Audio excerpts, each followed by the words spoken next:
Greetings, family, and welcome to another edition of Black Talk Radio, where black media matters and black life definitely matters. Today is Saturday, May 12, 2018. Well, first of all, before I get into this video, today's video, by the way, is going to be about Martin Luther King's daughter, Bernice King. She is advocating for the boycott of Waffle Houses. As you recall, there was a teen at a North Carolina Waffle House dressed in prom attire, and he was choked, which is illegal. Thanks to Johnny Cochran and his team, the chokehold was illegal, and it was posted and went viral on social media. Well, Bernice King, the daughter of Martin Luther King Jr., has advocated for the boycotts of Waffle Houses. I just want to show you this picture so I can get a little more clarity on where I'm going with this video.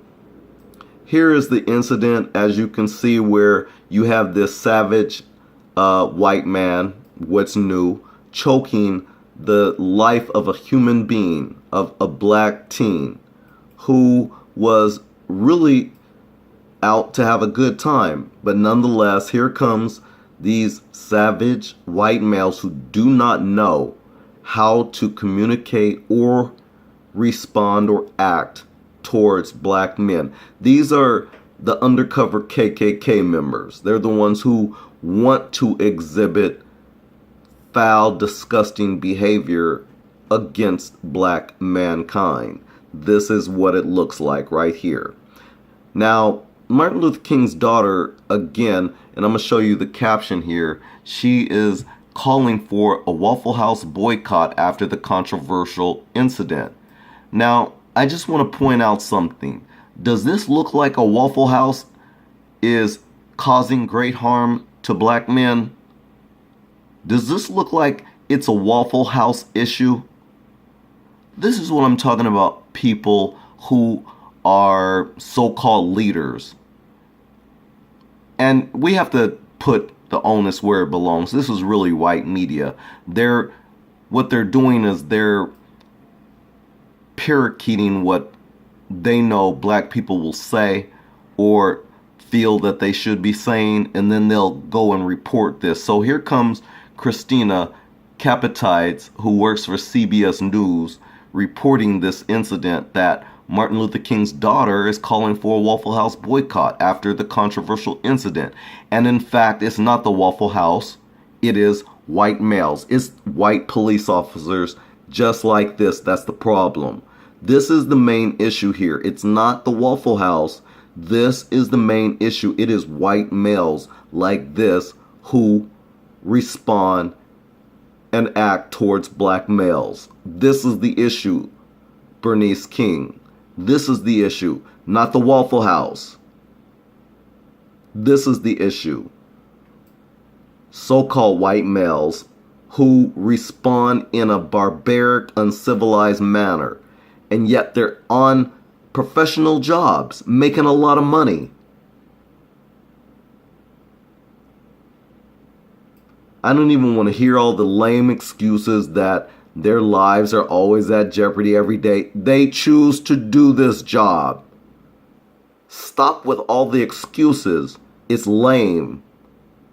You can hang it up. Don't even come to this channel with those excuses. You're just going to get laughed at, really.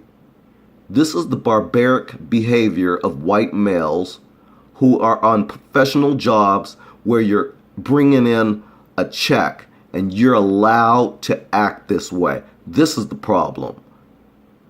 I don't have an issue with that Waffle House per se. Yeah, I do have a problem with the way they respond to things. Sure, it's the individual workers in there, and those workers should be fired without a doubt.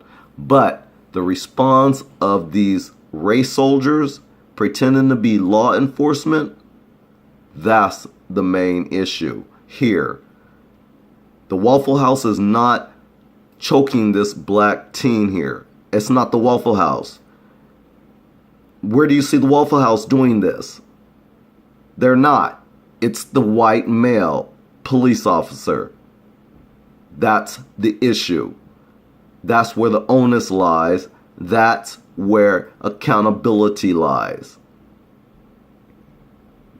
So we hear these different types of issues from so-called black leaders, and they're not really black leaders. We might say that, or say that because the media props them up. They're not black leaders.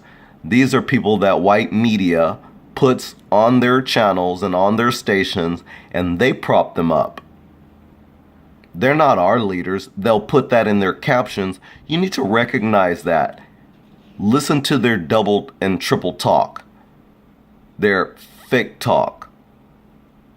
You really need to decipher some of the things that they actually say versus their actions. You know, they try to say that, well, black males are so violent, but today I had a conversation with several white people and I asked them a question, and you should have heard how silent it became. You could hear the crickets, and it was simple. We were talking about the world wars, and I mentioned how it was that white men are the ones who are responsible for world wars, and how it is that yet you claim that black men are supposed to be the face of violence, when, in fact, it's been you. And they got quiet. And then I also asked them the question about why white men are not being held accountable for rapes across America. But yet you want to point your fingers at black men.